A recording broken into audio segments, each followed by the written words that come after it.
नमस्कार सर्वांना.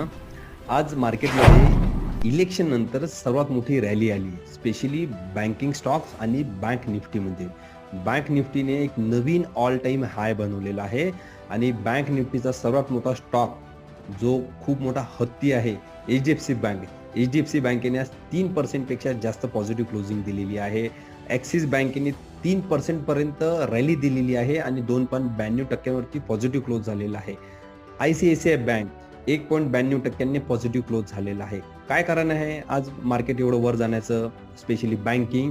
तर आज मार्केटमध्ये विदेशी गुंतवणूकदारांनी फ्युचर इंडेक्समध्ये 4,356 कोटी रुपयाची बाईंग केली, कॅशमध्ये 7,908 कोटी रुपयाची बाईंग केली आणि डी-आय-एस म्हणजे जे घरगुती मेजर गुंतवणूकदार आहेत, ज्यांना डोमेस्टिक इन्स्टिट्यूशनल इन्व्हेस्टर म्हणतो, त्यांनी आपल्या मार्केटमध्ये आज 7,108 कोटी रुपयाची नवीन बाईंग केलेली आहे. या सर्व रिझनमुळे आज मार्केट आपलं